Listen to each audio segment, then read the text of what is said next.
الله الرحمن الرحيم.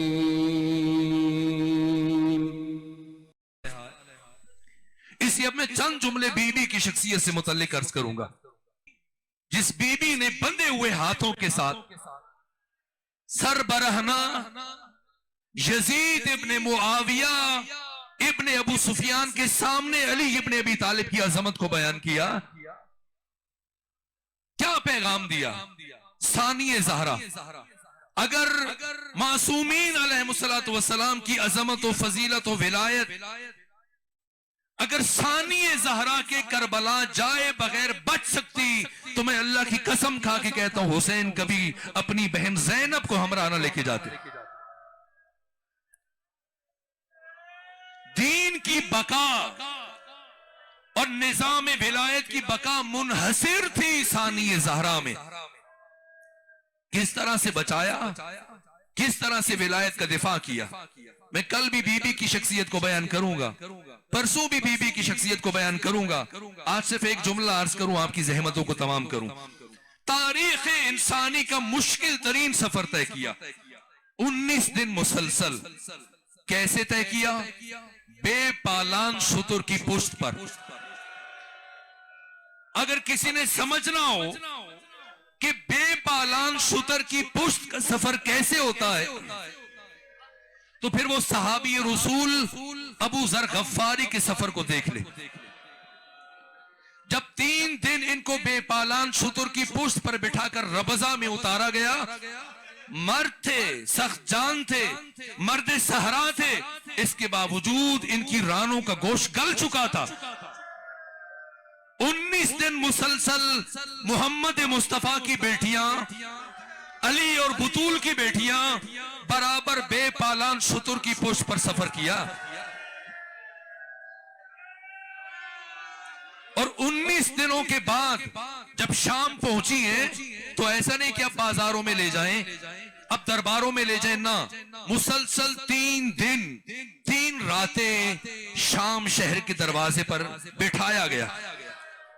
3 مرتبہ سورج کو طلوع ہوتے ہوئے دیکھا، 3 مرتبہ سورج کو غروب ہوتے ہوئے دیکھا، 15 آذانیں سنی، اور پھر 3 دن مکمل ہونے کے بعد چوتھے دن محمد مصطفیٰ کی بیٹیوں کو شام شہر میں لے کے جایا گیا. سنیں گے کیسا استقبال کیا گیا. میں چھوڑ دیتا تھا ان مراحل کو، اب سوچتا ہوں نہیں معلوم کس گلی میں زندگی کی شام ہو جائے، یہ پیغام اور حقیقتیں اپنی نسلوں تک منتقل ہو جائیں. کیسے استقبال کیا گیا؟ عصمت صغرا، فاطمہ زہرا، ثانی زہرا، حیات زینبی حیات فاطمی کا تسلسل ہے. یہ عجیب راز ہے جس کو میں کل عرض کروں گا. یہ عصمت صغرا، علی کی علی بیٹی، شبیہ خدیجۃ الکبریٰ، کس طرح سے استقبال کیا گیا؟ آگے آگے کون چل رہا تھا؟ رقاصاؤں کو بلایا گیا تھا، گانے والی عورتوں کو بلایا گیا تھا، جو ساز بجاتے ہوئے گانے گاتے ہوئے آگے آگے چل رہی تھی. یہ مر جانے کے لیے ایک بات کافی ہے. اور کہاں سے گزارا گیا؟ جہاں پر کنیزے اور غلام بیچے جاتے تھے ان بردہ فروشوں کے درمیان سے گزارا گیا. اور کیسے استقبال کیا گیا گلیوں سے؟ میں نے پڑھا بعض خواتین اپنے گھروں کی چھتوں پر گرم کھولتا ہوا پانی لے کے گئی تھی، اور جہاں سے یہ بیبیاں اور بچے گزر رہے تھے، بیبیاں اور بچے گزر رہے تھے، یہ گرم کھولتا ہوا پانی ان کے سروں پر گرایا جا رہا تھا. اور کئی مہینے گزرنے کے بعد ان گلیوں سے جہاں سے بیبیاں گزر کر گئیں، یہاں سے کئی مہینے گزر گئے، اور کئی مہینوں کے بعد صحابی رسول سعد ابن سہل جب گزرے، دیکھا دیواروں میں دونوں طرف خون لگا ہوا ہے. کہ یہ کون سی جگہ ہے جانور ذبح کرنے کی؟ اہل شام گلیوں میں جانوروں کو ذبح کرتے ہو؟ کہ یہاں جانوروں کو ذبح نہیں کیا گیا، یہاں محمد اور علی کی بیٹیوں کو گزارا گیا. اتنے پتھر برسائے گئے، اتنے پتھر مارے گئے علی کی بیٹیوں کو، چلنا مشکل ہو گیا. اور میں نے پڑھا کوہنیوں کے بل علی کی بیٹیاں چلتی گئیں اور اتنی مشکلوں سے یزید کے محل کے دروازے پر پہنچی. جیسی پہنچی تو سید سجاد سے کہا, سید سجاد آپ میری طرف سے یزید کو پیغام پہنچائیں. ہم نے اب تک سارے راستے میں دشمن سے چادر کا مطالبہ نہیں کیا, لیکن یزید سے کہیے چونکہ تو نے اپنے دربار میں یہودیوں کو بلایا ہے, عیسائیوں کو بلایا ہے, غیر مسلموں کو بلایا ہے, تو جتنی دیر تو نے ہمیں اپنے دربار میں روکنا ہے بس اتنی دیر کے لیے ہمیں چادریں دے دو. ہم وعدہ کرتے ہیں جیسے ہی تمہارا دربار چھوڑیں گے یہ چادریں واپس کر دیں گے. لیکن سنیں گے یزید نے کیا جواب دیا؟ کہا سید سجاد اپنی پھوپھی زینب سے کہنا کہ یزید کہہ رہا تھا ایک لمحے کے لیے بھی چادریں نہیں دی جائیں گی. جیسے ہی یزید کا جواب آیا ثانی زہرا کے چہرے پر جلال آیا. ایک ایک بی بی کا نام لیا, فرمایا فضا, ام لیلا, ام فروا, ام رباب, سکینہ, سب ہاتھ اٹھاؤ, سب ہاتھ اٹھاؤ. ساری بیبیوں نے ہاتھ اٹھائے. ادھر ثانی زہرا نے ہاتھ اٹھائے. کہا میں یزید کے خلاف بد دعا کروں گی, تم سب آمین کہنا. ساری بیبیوں نے ہاتھ اٹھائے. ادھر ثانی زہرا نے ہاتھ اٹھائے. لیکن اس سے پہلے کہ لبھائے زینبی میں جنبش پیدا ہوتی سید سجاد تڑپ کر آگے بڑھے. کہا پھوپھی اماں بد دعا کرنا آپ کا حق ہے, میں آپ کو بد دعا سے نہیں روکتا, لیکن بد دعا کرنے سے پہلے ایک مرتبہ اپنے بھیا حسین کے کٹے ہوئے سر کی طرف دیکھیں. ایک مرتبہ بھیا حسین کے کٹے ہوئے سر کی طرف دیکھیے. اب جو ثانی زہرا نے سر اٹھا کر دیکھا حسین کی آنکھوں سے اشک جاری تھے, حسین کی آنکھوں سے اشک جاری تھے. گویا حسین فرما رہے ہوں بہن زینب میری محنت ضائع ہو جائے گی. فرمایا بھیا حسین تیری محبت میں تیری بہن یہ مرحلہ بھی عبور کرے گی. بس میرے عزیزو آپ تفصیلی مسائب رات بھر سنتے رہیں گے, میرے بات پڑھنے والے بہترین افراد تشریف فرمائے. لیکن کس طرح سے علی کی شیر دل بیٹی یزید کے دربار میں پہنچی اور کیا پیغام دیا, بس وہ پیغام میں چاہتا ہوں کہ ہماری نسلوں کے سینوں میں محفوظ ہو جائے کہ مشکل ترین حالات میں بھی کس طرح سے حق کی اعلانیت کا, بلندی کا اعلان کیا جاتا ہے. ایک مرتبہ بیبیاں تاریخ انسانی کا مشکل ترین سفر طے کرنے کے بعد 22 دن ہو چکے, 21 دن نہ 19 دن کا سفر اور 3 دن جو شام شہر کے دروازے پر بیٹھی, یہ 22 دن 23ویں دن یہ بھوکھی اور پیاسی بیبیاں, رسن بستہ بیبیاں, ایک ہی رسی میں بچوں اور بیبیوں کو باندھا گیا تھا. اس عالم میں سامنے شہیدوں کے کٹے ہوئے سر ہیں. اس حالت میں یزید کے دربار میں لے کے جایا گیا. کیا کرو فر تھا, کیا انتظام تھا. صرف 9000 کرسیاں خواص کے لیے بچھائی گئی تھی. جہاں پر دوسرے ملکوں سے سفیروں کو بلایا گیا تھا, عیسائیوں کو بلایا گیا تھا, یہودیوں کو بلایا گیا تھا, مختلف شہروں سے گورنروں کو اکٹھا کیا گیا تھا, خواص کو بلایا گیا تھا. اب تک ثانی زہرا 22 دن مسلسل عوامی اجتماعات سے گزر رہی تھی, شہروں سے, دیہاتوں سے, عوام سے خطاب کر رہی تھی. کوفہ ہو, مختلف شہروں, آبادیاں ہو, پہلی مرتبہ خواص کے مجمع میں داخل ہوئی.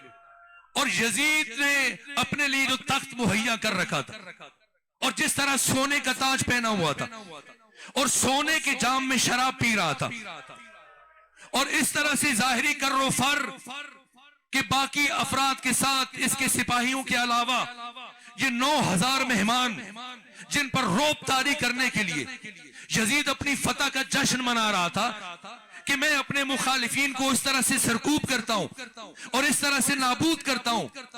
نشے میں مست سارے سر یزید کے سامنے جھکے ہوئے, یہ 9000 افراد اور یزید کے سپاہی اور باقی عوام, یہ سب یزید کے سامنے سر جھکائے ہوئے.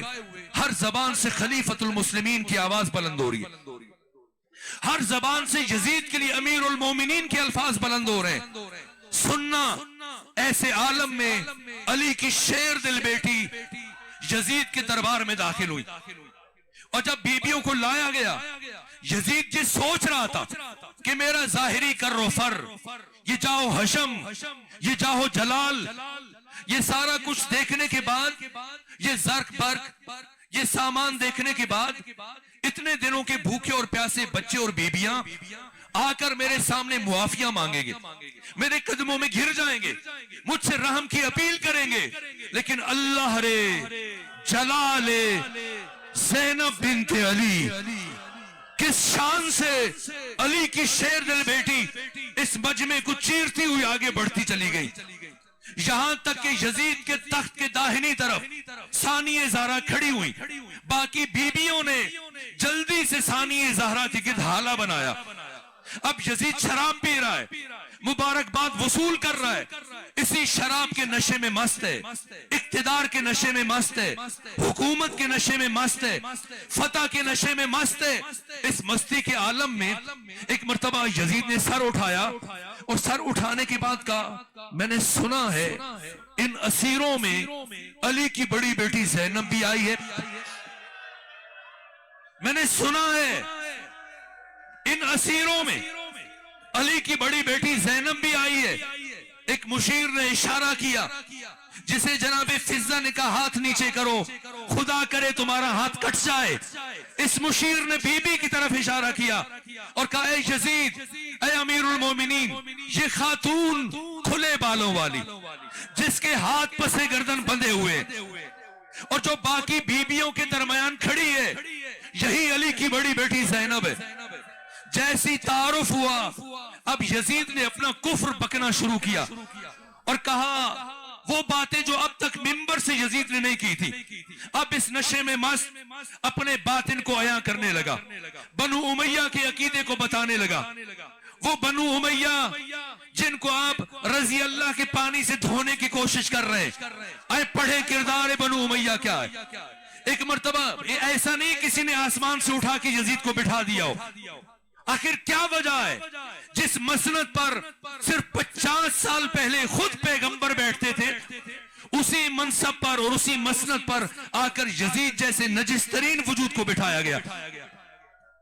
اور جیسے ہی بی بی کا تعارف ہوا، اس یزید نے اب کفر بکنا شروع کیا کہ لعبت بنو ہاشم بالملک فلا خبر جاء ولا وحی نزل، کہا کہ سب بنو ہاشم کا ڈھونگ تھا، کوئی نبی نہیں تھا، کوئی وحی نہیں تھی، کوئی قرآن نہیں تھا، یہ محمد و علی نے ایک ڈرامہ رچایا تھا اقتدار حاصل کرنے کے لیے۔ کاش بدر احد خندق و خیبر میں مرنے والے میرے آباء و اجداد زندہ ہوتے تو وہ دیکھتے کہ میں نے کس طرح سے علی اور محمد کی بیٹیوں سے ان سب کے خون کا بدلہ لیا۔ اب تک ثانیہ زہرا خاموش تھی اور مسلسل خاموشی سے ساری باتیں سنتی رہی، لیکن جیسے ہی یزید نے جوش میں آ کر اپنے کفر اور عقیدے کا اظہار کیا، اب لبہائے زینبی میں جنبش پیدا ہوئی اور فرمایا اے یزید سن، تو جو ان سب کے سامنے اتنا معتبر بنا ہوا ہے، اتنا محترم بنا ہوا ہے کہ سب سر تمہارے سامنے جھکے ہوئے ہیں، ہر زبان تجھے خلیفۃ المسلمین کہہ رہی ہے، ہر زبان تجھے امیر المومنین کہہ رہی ہے، لیکن سن یزید، تو علی ابن ابی طالب کی بیٹی کی نگاہ میں اتنا ہیچ ہے، اتنا پست ہے، اتنا کمتر و ذلیل ہے کہ علی کی بیٹی تجھے لائق تذکرہ نہیں سمجھتی، علی کی بیٹی تجھے لائق گفتگو نہیں سمجھتی، علی کی بیٹی تجھے لائق کلام نہیں سمجھتی۔ غور کیجئے گا، مجلس کے بعد جب گھروں کی طرف چلتے ہوئے جائیے گا یا آج رات جب اپنا سر تکیے پہ رکھ کر سونے لگے تو علی کی بیٹی کے ان جملوں کا وزن کیجئے گا، کیا کیا ہے۔ علی کی زندگی کی 83 جنگیں ایک طرف، لیکن آج جو جنگ علی کی بیٹی لڑنے کے لیے آئی ہے، اپنی زبان کو علی کی شمشیر بنا لیا۔ سنیں گے، غور کیجئے اور وزن کیجئے، اس ماحول میں یہ کتنا بڑا جملہ تھا جو ثانی زہرا نے یزید کے لیے استعمال کیا. جیسی بی بی نے یہ جملہ کا ایک مرتبہ یزید ہل کر رہ گیا. اس کے وہم و گمان میں بھی نہیں تھا کہ کوئی اس کے ساتھ اس لہجے میں گفتگو کر سکتا ہے. ایک مرتبہ یزید اس جملے کو سننے کے بعد گھبرا گیا, مضطرب ہوا. اس نے سر جھکایا اور سوچ میں پڑا کہ اس اچانک حملے کا کیا جواب دے. اور وہ سب سر جو کچھ دیر پہلے تک یزید کے سامنے جھکے ہوئے تھے, سب سر اٹھا کر اب بی بی کی طرف دیکھ رہے ہیں. یہ کون سی بی بی ہے جس نے 3 بر اعظموں کے مطلق العنان حکمران کو خاموش ہونے پر مجبور کر دیا؟ یہ کون سی بی بی ہے جس نے یزید جیسے حاکم کو خاموش ہونے پر مجبور کر دیا؟ اب سب سر گھما کر یزید کی طرف دیکھتے ہیں کہ یزید اس بی بی کے اچانک حملے کا کیا جواب دے گا. لیکن یزید کا سر جھکا ہوا ہے. تمام مورخین نے لکھا اور کافی دیر یزید کا سر جھکا رہا اور کافی وقت سوچنے کے بعد اب جب یزید نے سر اٹھایا تو اس کے پاس اس کے علاوہ اور کوئی جواب نہیں تھا. کہا اللہ لعنت کرے ابن مرجانہ پر, اللہ لعنت کرے ابن زیاد پر جس نے حسین کو شہید کر دیا. میں نے تو اسے ایسا نہیں کہا تھا, میں نے تو اسے ایسا نہیں کہا تھا.